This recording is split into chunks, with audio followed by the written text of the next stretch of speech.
अरे मसलहत का भी ख्याल करो, हिकमत का भी ख्याल करो, हालात का भी ख्याल करो। ये हालात तुम्हें मुबारक, मुझे मेरे नबी की इज्जत मुबारक। अगर इन हालात में नबी की इज्जत महफूज नहीं है तो हम आजादी से घूम कर कौन से मजे उठा सकेंगे। वो सहाबा की बात तो सुनो, जब जंगे ओहद में ये बात मशहूर हो गई, हुजूर का कत्ल हो गया, सहाबा ने तलवारें छोड़ दी, हाथों से तलवारें छूट गई।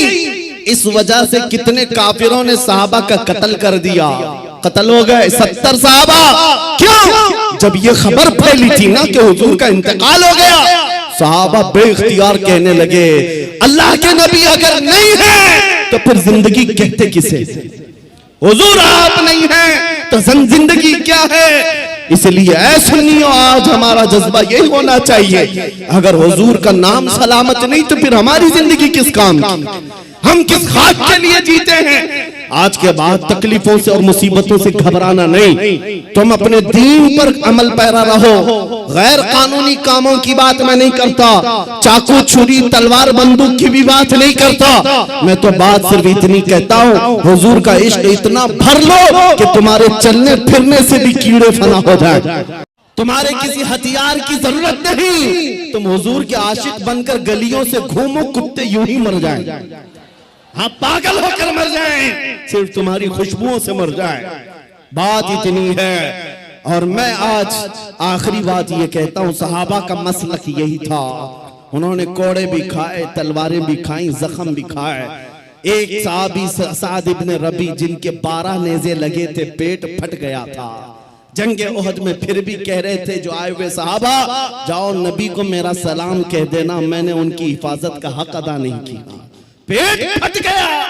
तब भी ये कहते थे, हम आज नरम नरम खाने खाकर, गरम गरम बिस्तरों पर सोकर, सिर्फ यहाँ बैठकर नारे लगाकर समझते हुजूर की इज्जत की हम हिफाजत करते हैं।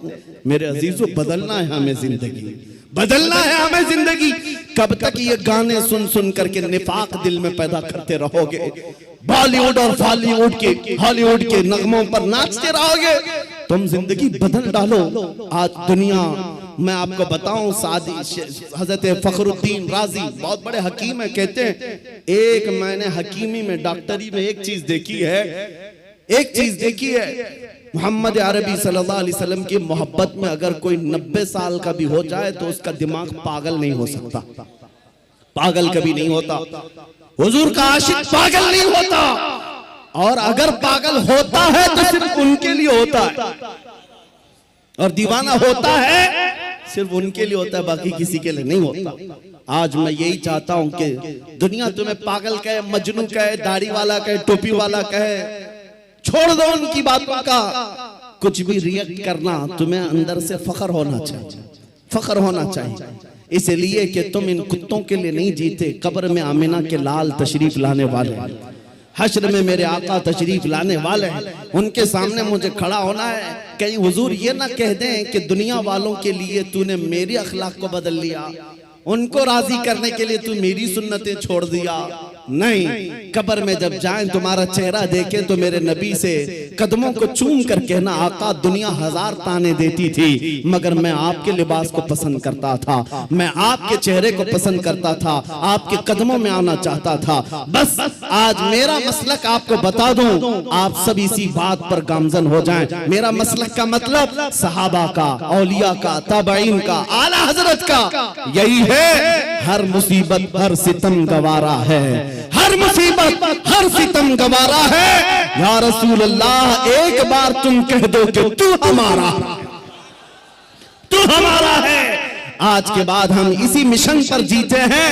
दुनिया के हाथ फैलाना छोड़ दो, दुनिया के लिए जीना छोड़ दो। जिंदगी ये नहीं किसी के लिए, जिंदगी है नबी की, नबी के लिए। ना समझ मरते हैं जिंदगी के लिए, जीना मरना है सब कुछ नबी के लिए। और इस अकीदे के साथ आज महफिल खत्म करता हूँ। कौन देता है? देने को मुंह चाहिए, देने वाला है सच्चा, देने वाला है सच्चा, देने वाला है सच्चा। आका आपके दरबार में, आपके शहर, आपके मुबारक महीने का पहला चांद आया है, पटना की सरजमीन से आशिकाने मुस्तफा मदीने की तरफ ला लगाकर पुकारते हैं, अभी वो उम्मी फिदा का या रसूल अल्लाह, मैं मुजरिम हूँ आका, मुझे साथ ले लो कि रस्ते में हैं जा बजा थाने वाले, चमक तुझसे पाते हैं सब पाने वाले, मेरा दिल भी चमका दे चमकाने वाले, लब्बैक या रसूल अल्लाह, लब्बैक या रसूल अल्लाह। और नेता नगरी में भी देखा गया 40-40 साल बेचारे पार्टियों की खिदमत में लगे रहे, बुढ़ापे में फिर आने के बाद पार्टी ने कोने में बिठा दिया, अब तुम्हारा काम खत्म हो गया, तुम्हारा काम खत्म हो गया, अब नौजवान दूसरे आएंगे। लेकिन मेरे अजीजों, एक मकतबा मैंने ऐसा देखा, एक मदरसा ऐसा देखा, यह हुजूर के गुलामों का है, यहाँ जितना बूढ़ा होता है उतनी इज्जत बढ़ती जाती, जितना बूढ़ा हो जाए उतनी इज्जत बढ़ती चली जाती है। मेरे अजीजों, 85 साल 90 साल के उलमा भी आज मौजूद हैं, कौम उनको देखती रह जाती है। तुम 25 साल के 1 लाख नौजवान लाकर खड़ा कर देना और फिर एक तरफ सिर्फ ताजुश शरिया का चेहरा दिखा देना, लाखों की तरफ निगाहें नहीं जाएंगी, उस एक चमकते हुए चेहरे की तरफ लोग देखेंगे। नारे तकबीर, जरा दोनों हाथों को उठाकर बस्ती बस्ती करिया करिया, बस्ती बस्ती करिया करिया, इल्म का सूरज फैज का दरिया। अजीजा निगरानी वक़ार, मैं ये बातें इसलिए अर्ज कर रहा हूं कि इन बुजुर्गों ने जो खूबसूरती हासिल की है वो पाउडर लाली के मेकअप से नहीं, मेरे मुस्तफा के कदमों से हासिल की है, नबी पाक की वाबस्तगी से मिली है। लोगों को आज ये लगता होगा, मैं आपको बताऊं, तहदीस नेमत के लिए कह रहा हूं, मैं अपनी बड़ाई अपनी फजीलत की बात नहीं कर रहा हूं। किसी को अगर ये लगता हो सोशल मीडिया की वजह से इनको बहुत ज्यादा लोग चाहने लग गए, सोशल मीडिया यूट्यूब इंस्टाग्राम सब इन्होंने फैला रखा है, इसलिए भीड़ जमा हो गई, हजारों लोग सोशल मीडिया पर हरकतें कर रहे हैं, बहुत वहां मैदान में मौजूद हैं, मगर मेरे अजीजों, ये मेरे फन का कमाल नहीं है। आज जहां जाएं परवानों का हुजूम जो मेरे सामने नजर आता है, बात सिर्फ इतनी है, जब तक के मदीने से इशारे नहीं होते, रोशन मेरी किस्मत के सितारे नहीं होते, ये नाज़ी अंदाज हमारे नहीं होते, झोली में अगर टुकड़े तुम्हारे नहीं होते, जब तक बिके न थे तो कोई पूछता न था, या रसूल अल्लाह तुमने खरीद कर हमें अनमोल कर दिया। नारे तकबीर, नारे रिसालत, नाजदारे खत्मे नबूवत, नामूसे मुस्तफा, अजमते मुस्तफा, शौकते मुस्तफा। मेरा यकीन है सारा सोशल मीडिया फना हो जाए, मैं किसी पहाड़ के अंदर बैठकर मेरे नबी की बात करो, मेरा खुदा कादिर है, वो लाखों के दिलों में हमारी बात को पहुंचाएगा। ये कमाल मैं इसका नहीं समझता सोशल मीडिया के जरिए से, इंटरनेट का दौर हो, नहीं मेरे अजीजों, हुजूर की अजमत बयान करो, चाहे तुम तन्हा हो, मौला पूरी कायनात में तुम्हारे चर्चे फैला देता है, ये रब्बे जुल जलाल की शान है। इब्राहिम अलैहिस्सलाम जब मक्का मुकर्रमा से आवाज दे रहे थे तो पूरी कायनात में आपकी आवाज को अल्लाह ने पहुंचाया। रब कादिर है, जिसकी आवाज को चाहे वो पहुंचाए, लेकिन तुम्हारी लिए जिम्मेदारी आज ये है, तुम इनके उनकी जय विजय करना छोड़ दो, इधर उधर के पट्टे डालना छोड़ दो। तुम्हें दुनिया चाहे जितने भी लिबास बदल लो, दुनिया तो हुजूर के नाम से ही पहचानती, ये बात तय है। तुम जहां जाओगे हुजूर के नाम से तुम्हें पहचानती। जिस दिन तुमने नाम कहा, तुमको ये नहीं कहेंगे बिहार का है, पटना का है, फला का है, दुनिया तुम्हें अगरचे गांव के नाम से जान जाएगी, लेकिन तुम्हारी निस्बत वो सीधे मदीने के ताजदार से जोड़ कर देखती, ये पक्की बात है। और आपको क्या इस बात पर कोई आपत्ति है कि दुनिया हुजूर की गुलामी से आपको पहचाने, तो आपको ऐब लगता है? फखर होगा कि नहीं होगा? अगर हुजूर की गुलामी से दुनिया तुम्हें पहचानने पर फखर होगा तो मेरी बात सिर्फ इतनी सुन लो, पूरे के पूरे ही गुलाम क्यों ना हो जाए। जब गुलाम होना ही है तो पूरे क्यों ना हो जाए। आला हजरत ने क्या खूब कहा, आज ले उनकी पनाह, आज मदद मांग उनसे, कल न मानेंगे कयामत में अगर मान गया। उन्हें जाना उन्हें माना, न रखा गैर से काम, लिल्लाहिल हम्द मैं दुनिया से मुसलमान गया।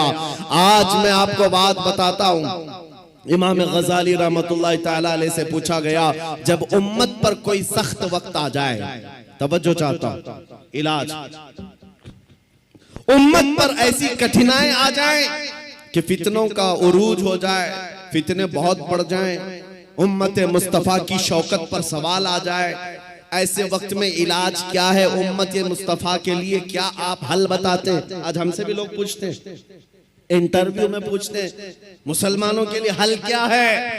इमाम गजाली ने फरमाया, एक ही हल है, इनके सीनों को हुजूर की मोहब्बत से भर दिया जाए, हुजूर की मोहब्बत से भर दिया जाए। मेरे अजीजों, लोग मुझे उर्सों में भी बुलाते हैं, पता नहीं कितने कितने जलसों में बुलाते हैं, मैं तो बात सिर्फ हुजूर की करता हूं। वजह सिर्फ ये है, मैंने सबको समझा रखा है, आज हमें इलाज करना है, जिस चीज की जरूरत है वही दो। जब इलाज कंप्लीट हो जाए इंशाअल्लाह ये जिस जगह भी ले जाओगे ये खड़े हो रहे। इमाम गजाली ने फरमाया, इनके दिलों को हुजूर की मोहब्बत से भर दो। तो आपसे पूछा गया, वैसे तो हर मुसलमान कहता है मुझे हुजूर से मोहब्बत है, अभी मैं पूछूं, एक हाथ में दो दो हाथ उठाएंगे, हुजूर से मोहब्बत है या नहीं? अगर अभी सवाल करे, हर कोई पुकार कर कहेगा हाँ हुजूर से मोहब्बत है, मैं तो जान देने को तैयार हूं, हर कोई कहेगा। इमाम गजाली ने फरमाया, हाँ हर कोई कहता तो है, लेकिन बात क्या है सुनो, इंसान की फितरत है और दुनिया का दस्तूर है, जो इंसान जिससे जितनी मोहब्बत करता है दिन में उसका बार बार जिक्र भी करता है, बार बार उसको याद करता है, बार बार याद करता है। और जब बार बार किसी का जिक्र करने लग जाए तो समझ लो उसका दिल भर गया है, इश्क से, मोहब्बत से भर गया है। और नहीं, जिक्र ही नहीं करता, यूं ही कहता है तो वो झूठा आदमी है, वो झूठ बोलता है। हुजूर से मोहब्बत, हुजूर से मोहब्बत कहता तो है, लेकिन उसकी जिंदगी में नजर कभी नहीं आता। कहीं ऐसा तो नहीं मेरे अजीजों, आज मैं नौजवानों को देखता हूं, फिल्मी गानों के इनको लाइनें याद हो जाती हैं, फिल्मों के डायलॉग याद हो जाते हैं, मेरे नबी की 4 हदीसें क्यों नहीं याद? अगर हुजूर से कसरत से मोहब्बत होती तो हुजूर की अदाओं से भी मोहब्बत होती, हुजूर के जुमले तुम्हारी जुबानों पर गर्दिश कर रहे होते, बार बार तुम उनका जिक्र कर रहे होते। और फरमाया बुजुर्गों ने, जो कसरत से हुजूर पर दुरूद पढ़ता रहता है दिन भर रात भर, समझ लो उसका दिल भरा हुआ है हुजूर की मोहब्बत से, क्योंकि बार बार वो जिक्र कर रहा है, बार बार याद कर रहा है। एक बुजुर्ग की बात मैं आपको बताता हूं, एक बुजुर्ग ने एक शख्स की तरबियत कैसी की थी। मुरीद था, अपने शेख से आकर कहा मोहब्बत कैसे करूं, मोहब्बत कैसी होनी चाहिए। कहा एक काम कर, मैं एक भैंस तुझे देता हूं, उसको पाल। बिहार वाले अच्छी तरह समझ सकते हैं। भैंस बुजुर्ग ने अपने मुरीद को दी और कहा इसकी बहुत अच्छी देखभाल करना, बार बार इसका ख्याल रखना। कहा ठीक है, 1 महीने के बाद आना, मुलाकात करना। 1 महीने के बाद आया, हजरत ने पूछा कैसा है, क्या हाल है? कहा मैं बहुत अच्छा हूं। तेरी भैंस कैसी है? कहा वो भी बहुत अच्छी है। तुम खाना खाए? कहा हाँ मैं खाना खा लिया। तुम्हारी भैंस? हाँ वो भी खाना खा चुकी है। जब जब जिक्र किया जाए भैंस का अच्छी तरह से जिक्र करता था। कहा 1 महीना और जाओ, 1 महीना और उस भैंस के साथ उठना बैठना लगाव रखो। दूसरे महीने के बाद आया, बुजुर्ग ने, मुर्शिद ने पूछा क्या हाल है?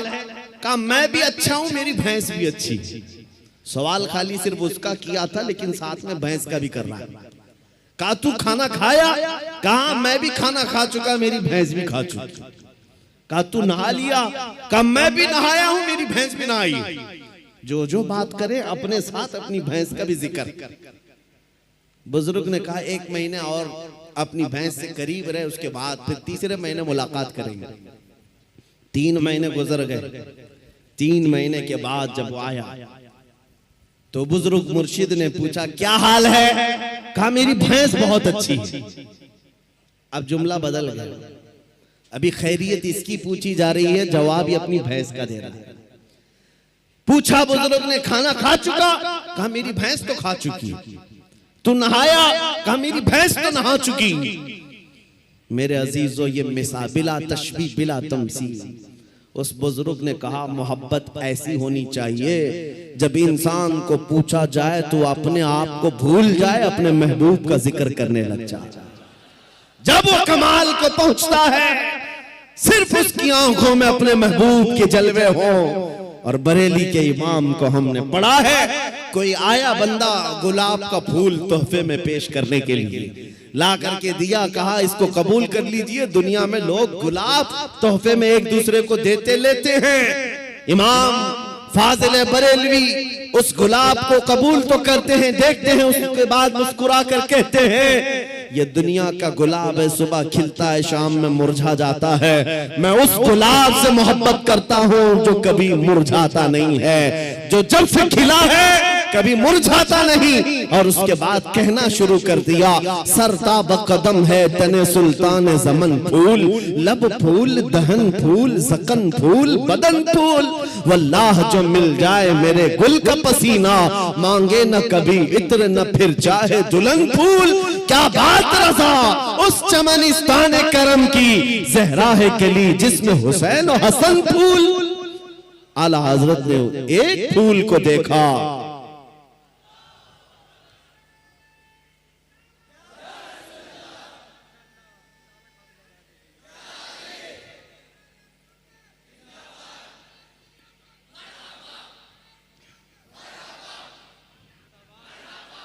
हुजूर पाक सल्लल्लाहु ताला अलैहि वसल्लम का जिक्र आया। आला हजरत ने सारे फूल फूल फूल पर एक नात ही लिख दी। यह इश्क का दर्जा होता है, जिक्र अपने महबूब का ज्यादा करे, अपना नहीं। यहाँ लोग तुर्रम खां बने हुए अपने ही बड़ाइयां करने लग गए। आला हजरत ने अपनी तो छोड़ो, किसी दुनियादार की तारीफ करने पर भी रजामंद नहीं हुए। जब किसी ने कहा भी किसी का कसीदा लिख दो, तो आपने यही जवाब में कहा, करो मद है अहले दुवल रजा, पड़े इस बला में मेरी बला, मैं गदा हूं अपने करीम का, मेरा दीन पा रहे ना नहीं, मेरा दीन रोटी का टुकड़ा नहीं है, मैं तो गदा हूं अपने करीम का। आज उस मोहब्बत की जरूरत है, आज उस कमाल के इश्क की जरूरत है। मैं आपसे पूछता हूं मेरे अजीजों, आप हुजूर पाक सल्लल्लाहु ताला अलैहि वसल्लम से बेहद मोहब्बत करते हैं, मुझे पता है, दिल से मोहब्बत करते हैं, लेकिन जिंदगियों में उसका इंप्लीमेंट, उसका निफास क्यों नहीं कर पाते? जिस दिन हम कौल और फेल में एक हो जाएं, जो कह रहे हैं वही करने भी लग जाएं, तो समझ लो फिर आपने इश्क का कमाल पा लिया। फिर दुनिया तुम्हारी इन हस्तियों से खौफ खाने लग जाएगी, जैसे कैसर और किसरा बादिया नशीन अरब से खौफ खाती थी। जब मदीने के सहरा से निकल करके बगैर चप्पल के पैबंद लगे कपड़े पहनकर सहाबा निकले थे, ईरान भी कांपने लग गया था, रोम भी कांपने लग गया था। उस वक्त की सुपर पावर ताकतों को अगर किसी ने धूल चटाया है, मेरे नबी के गुलामों ने धूल चटाया है। हुजूर के आशिकों ने उन्हें घुटने पर लाकर मजबूर कर रखा था। आपको पता है उनके नजदीक इज्जत क्या थी? आपको बताता हूँ, सैयदना उमर इब्ने खत्ताब रदियल्लाहु ताला अन्हु का दौरे खिलाफत है। मदीने से एक फौज निकली, किसरा को खत्म कर करके आती है ईरान की हुकूमत, जो किसरा कहलाती थी उस जमाने में, खत्म कर दी गई। इस्लाम का परचम लहराया। वो दौर ऐसा था, सुपर पावर था उस वक्त ईरान, सुपर पावर ताकत थी, हजारों नहीं लाखों की फौज उनके पास थी। जब टुकड़े टुकड़े हो गए, सहाबा की हुकूमत आई, माले गनीमत हाथ आया, तो बहुत सारा माल वहां से मदीने लाया गया, उसमें कीमती सामान भी थे। उस वक्त मदीने तैयबा ईरान के बादशाह के दरबार में बिछाया जाने वाला सबसे महंगा कालीन भी मदीना आया, लाया गया। सहाबा ने उमर इब्न खत्ताब अमीरुल मोमिनीन रज़ियल्लाहु ताला अन्हु के पास वो कालीन पेश किया। कहा ये कालीन वो है, बादशाह जब किसी से बहुत खुश होता तो थोड़ी देर इस कालीन पर उसको बिठा देता और वो जिंदगी भर बैठने वाला फख्र करता, मैं बादशाह के महंगे कालीन पर बैठ कर आया हूँ, मैं बादशाह के महंगे कालीन पर बैठ कर आया हूँ। इस कालीन की आजमत है, लोग इसकी बड़ी तारीफ करते हैं, बड़ी बुलंद कालीन है। हम मदीने ले आए हैं। उमर इब्न खत्ताब के पास दिया गया, कहा गया कि आप इसको सही जगह इस्तेमाल करें। मेरे अजीजों, सैयदना अमीरुल मोमिनीन उमर इब्न खत्ताब ने उस कालीन को कबूल तो किया, ले जाकर के हुजूर के मिंबर पर या मेहराब पर या मस्जिद की सफों में नहीं लगाया, बल्कि कहा मस्जिद नबवी में दाखिल होने से पहले जो दरवाजा है, उस दरवाजे के बाहर इस कालीन को फेंक दो। जो मस्जिद के अंदर आए वो अपने पैरों को पोंछ करके आए, पैरों को पोंछ कर अंदर आए, इसलिए कि किसरा बादशाह जिस पर बैठकर फख्र करता था, दुनिया को ये पता चल जाए वो मोहम्मद अरबी के गुलामों के धूल के बराबर होते।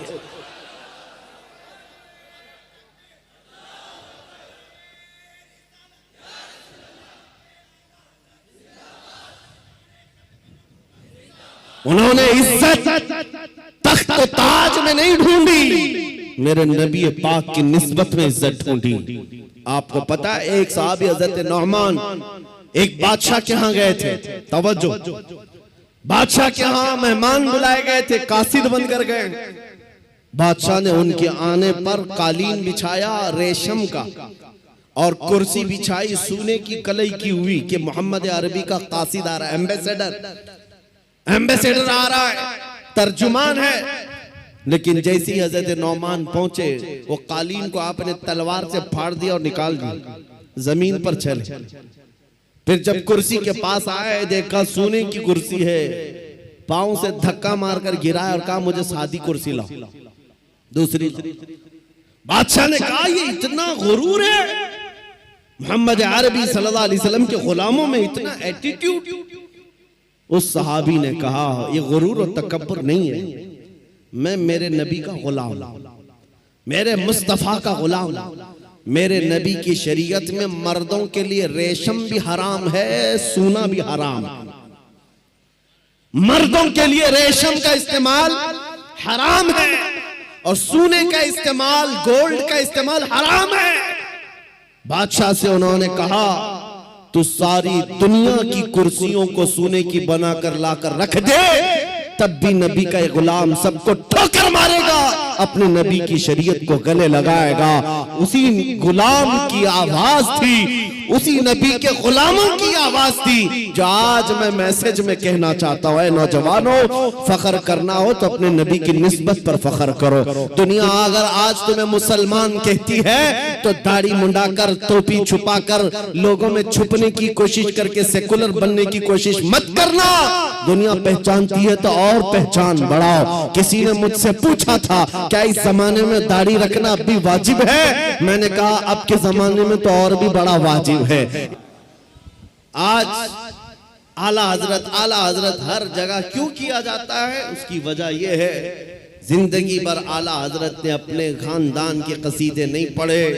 जब जब आला हजरत ने कलम उठाया है तो बारगाह मुस्तफा की मदह सराई की है। जब जब कलम उठाया है मेरे आका की शान में लिखा, सरवर कहूं के मालिक व मौला कहूं तुझे, बाग़े खलील का गुले ज़ेबा कहूं तुझे। 100 साल गुजर जाने के बाद भी उनके कलाम पढ़ने से मुरझाए हुए दिलों में जिंदगी आ जाती है। यहाँ मुरझाई हुई कलियां खिल जाती हैं। आला हजरत का उसूल मैं आपको बता देता हूं। आला हजरत जिस उसूल पर चल रहे थे वो उसूल ये था रसूल पाक के सिलसिले में कि उनकी बात करो हर दिल पे राज करो, उनकी बात करो हर दिल पे राज करो। ये बहुत अजीम फार्मूला मैं आपको बता रहा हूं। हुजूर की बात करो फिर देखना दुनिया तुम्हें कभी फरामोश नहीं करती और ना ही तुम्हारे मकाम और मनसब को कोई दूसरा धक्का लगा सकेगा। हुजूर की बात करो।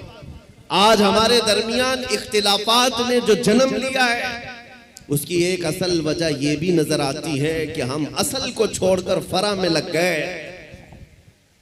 हम जगह जगह छोटी छोटी जमातें बनाकर छोटे छोटे हलके बनाकर उसके प्रचार में लग गए, जबकि हमें चाहिए कि हमारी सारी एनर्जी बादशाह आजम की तारीफ में खर्च हो, हुजूर अकरम सल्लल्लाहु ताला अलैहि वसल्लम के लिए वक्फ हो जाओ।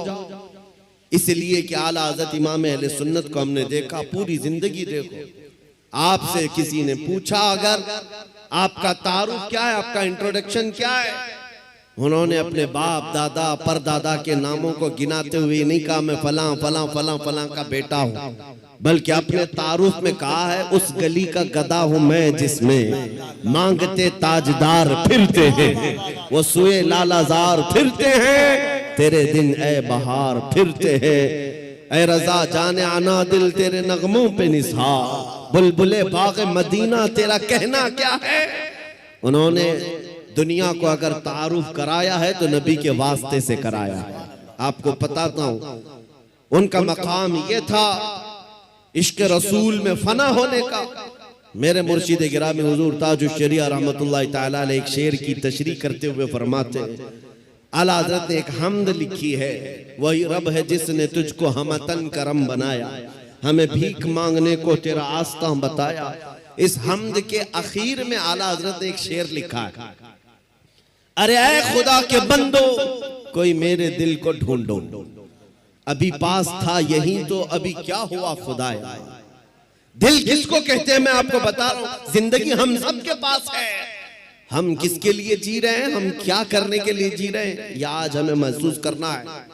आला हजरत किसके लिए जीते थे, उनका दिल रहता कहां था, बरेली की किस गली में उनका दिल रहता था। सुनो आला हजरत कहते हैं, अरे खुदा के बंदो कोई मेरे दिल को ढूंढो, अभी पास था यही तो अभी क्या हुआ खुदाया।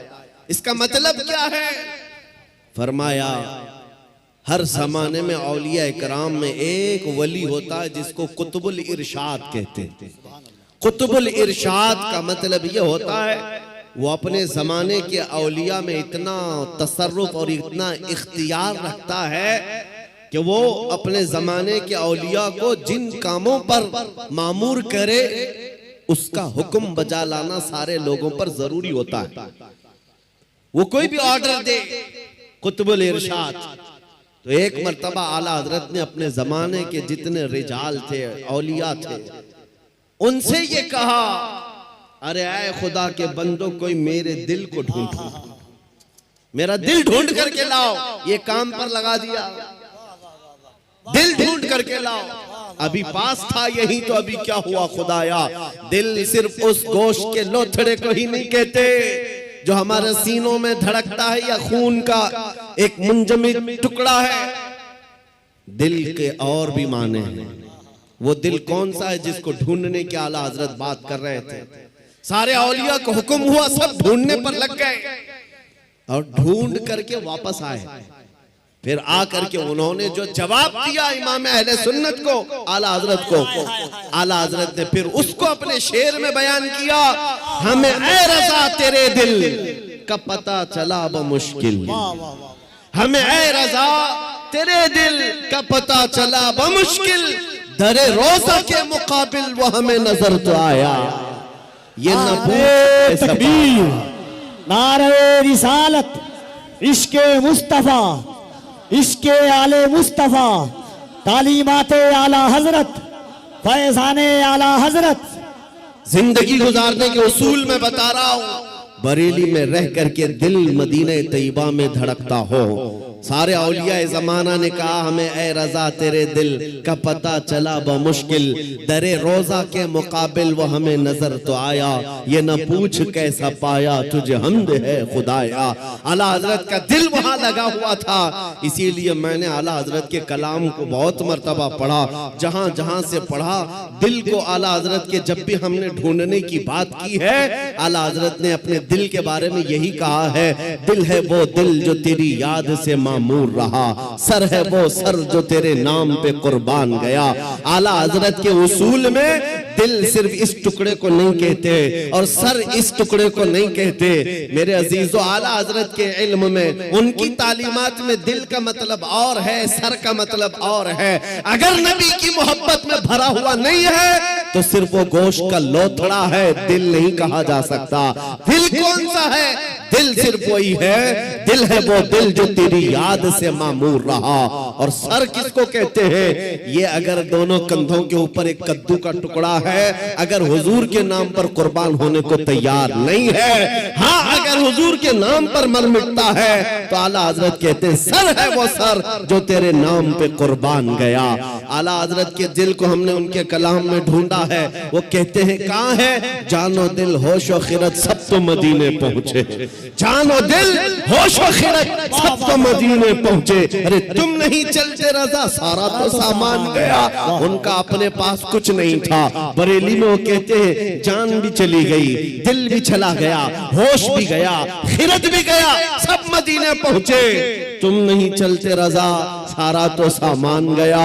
और फिर उनसे पूछा गया जान है क्या आपकी? जान किसको कहते हो आप? कहते हैं जान है इश्क़ मुस्तफा, रोज वज़ू करे खुदा, जिसको हो दर्द का मजा नाज़े दवा उठाए क्यों, फिर के गली गली तबाह ठोकरे सबकी खाए क्यों, दिल को जो अक्ल दे खुदा तेरी गली से जाए क्यों। मेरे अजीजों, आला हज़रत फरमाते हैं यूं तो सब उन्हीं का है, पर दिल की अगर पूछो, आला हज़रत फरमाते हैं यूं तो सब उन्हीं का है, पर दिल की अगर पूछो ये टूटे हुए दिल ही खास उनकी कमाई है। हुजूर का है ये सब, हुजूर का है, अपने दिल का है उन्हीं से आराम। कहते हैं अपने दिल का है उन्हीं से आराम, सौंपे हैं सब उन्हीं को सब काम, सौंपे हैं उन्हीं को सब काम। लो लगी है कि अब उस दर के गुलाम चाह रहे दर्द रजा करते हैं। आला हजरत ने अपना सब कुछ सौंप दिया बारगाह मुस्तफा। आज इस जलसे पाक में मैं आपके सामने उनका जिक्र सिर्फ इसलिए कर रहा हूं कि मशरिक से लेकर मगरिब तक, शुमाल से लेकर जुनूब तक कोई खित्ता बचा नहीं है जहां से बच्चा बुच्चा पुकार करके न कहता हो डाल दी कल्ब में अजमत मुस्तफा। सैयदी आला हजरत पे लाखों सलाम।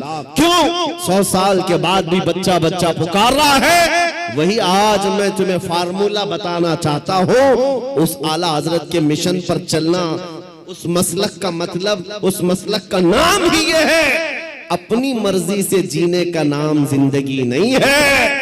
हुजूर जैसा चाहे वैसे जीने का नाम जिंदगी है। आपको मैं बताता हूं, औलिया इकराम की जिंदगी में, तसव्वुफ में एक तालीम होती है। हजरत जुनैद बगदादी की तालीमात मैंने पढ़ा है। सिर्फ औलिया इकराम की जो इबादतें हैं, तस्बीह घुमाना, लंबे क़याम, लंबे सजदे, सिर्फ यही इबादत के तरीके नहीं है। एक इबादत का तरीका है जिसको औलिया इकराम कहते हैं मुराकबा। मुराकबा, मुराकबे का मतलब क्या होता है? सुनो, बहुत आसान है, आप सब कर सकते हो। अगर मैं आपसे कहूं आज 1000 बार सुभान अल्लाह पढ़ो, 1000 बार अल्हम्दुलिल्लाह, आप कहेंगे बहुत लंबा हो जाएगा। लंबा क़याम करना कुछ लोगों के लिए भारी, लंबा रुकू करना, लंबा सजदा करना इबादतें कुछ लोगों को लगती हूं। मुराकबा बहुत आसान लेकिन बहुत ही तेज असर। औलिया इकराम फरमाते हैं जिसका मुराकबा मुकम्मल हो गया वो अल्लाह का वली बन गया। मुराकबा होता क्या है? सुनो, मुराकबा होता क्या है? सिर्फ ये है कि आंख बंद करके थोड़ी देर खामोश बैठना, कुछ नहीं करना, कुछ पढ़ना नहीं, कुछ पढ़ना नहीं, खामोश बैठना है। कितनी देर? तुम्हारी मर्जी, 5 मिनट, 10 मिनट, आधा घंटा, 1 घंटा, किसी से बात ना करो, खामोश एक जगह बैठ जाओ। करना क्या है खामोश बैठ करके? सोचना क्या है? हाँ, ये असल है। सैयदना जुनैद बगदादी फरमाते हैं, मुराकबा करने वाले को कुछ और नहीं सोचना है, बस आंख बंद करके इतना सोचना है कि अल्लाह ने मुझे क्यों पैदा किया, मैं यहां क्यों आया इस दुनिया में। बस इतना ही सोचना, इतना ही सोचना। बार बार सोचता रहे, बार बार सोचता रहे। ऐ नौजवानों, ये मुराकबा आज तुम्हारी बहुत सारी बीमारियों का इलाज है। सोचना कभी आंख बंद करके, क्या मैं इसलिए आया रात भर इंटरनेट पर गेम खेलने के लिए अल्लाह ने मुझे पैदा किया? क्या मैं दुनिया में लड़कियों से छेड़छाड़ करने के लिए पैदा किया गया हूं? क्या मैं दुनिया में दिन रात खेल कूद के लिए पैदा किया गया हूं? लोगों से गप्पे लगाने के लिए पैदा किया गया हूं? मैं लोगों से हंसी मजाक में अपना वक्त को बर्बाद करने के लिए पैदा किया हूं? क्यों पैदा किया गया हूं? तुम्हारा दिल आखिर एक दिन जवाब देगा, अल्लाह की तरफ से तुम्हें ये मिलेगी बात, तुम क्यों पैदा किए गए, क्यों पैदा किए गए। तुम्हें पता चल जाएगा ये मुराकबे में। जिस दिन तुम्हें पता चल जाए क्यों पैदा किया गया, अगर हकीकत को पहुंच गए, उसी दिन अल्लाह के वली बन गए। अब मैं आपको बताता हूं, जिन लोगों का मुराकबा मुकम्मल हुआ, वो जिंदगी में अगर सोचते सोचते इस नुक्ते को पहुंच गए कि मैं क्यों पैदा हुआ, तो फिर आंख खोल करके वो पुकार कर कहते हैं, हम दुनिया में क्यों पैदा हुए? नतीजा निकला, दहन में जुबान तुम्हारे लिए, बदन में है जान तुम्हारे लिए। या रसूल अल्लाह, हम आए यहां तुम्हारे लिए, उठे भी वहां, हम अपने लिए नहीं आए, आका आपके लिए आए। मुराकबे में जो इस नुक्ते को पहुंच गया, बरेली का इमाम पुकार कर कहने लगा, मुझे अल्लाह ने खेल कूद के लिए नहीं बनाया, मुझे अल्लाह ने सिर्फ बाजारों की जीनत के लिए नहीं बनाया, मुझे अल्लाह ने जिंदगी अपनी मर्जी से गुजारने के लिए नहीं बनाया। और उस आला हजरत के अजीम पोते ताजुल शरिया ने भी पुकार कर कहा, जब उनका मुराकबा मुकम्मल हुआ, जब वो सोचते रहे मैं क्यों पैदा हुआ, मैं क्यों दुनिया में आया, तब फिर ताजुल शरिया ने भी जवाब दिया, हम इसलिए पैदा किए गए हैं, जिंदगी ये नहीं किसी की किसी के लिए, जिंदगी है नबी की नबी के लिए, ना समझ मरते हैं जिंदगी के लिए, जीना मरना है सब कुछ नबी के लिए। नारे तकबीर, नारे रिसालत, जश्न ईद मिलादुन नबी, आमदे माहे रबीउन नूर। जिंदगी हुजूर पाक सल्लल्लाहु अलैहि वसल्लम के लिए अमानत बन करके, अमानत बना कर दी गई है। तुम क्या समझते हो ए नौजवानों? आपको ये लगता है जवानी की आज ताकत और कुव्वत है, मुझे अपने मर्जी से फैशन करने दो, अपने मर्जी से मॉडर्न जिंदगी गुजारने दो, और दुनिया के पीछे तुम चल पड़े, उस दुनिया के पीछे जो हर दिन अपना शोहर बदलती है। आला हज़रत फरमाते, शहद दिखाए जहर पिलाए, कातिल डाइन शोहर कुछ, इस मुर्दार पे क्या ललचाना, दुनिया देखी भाली।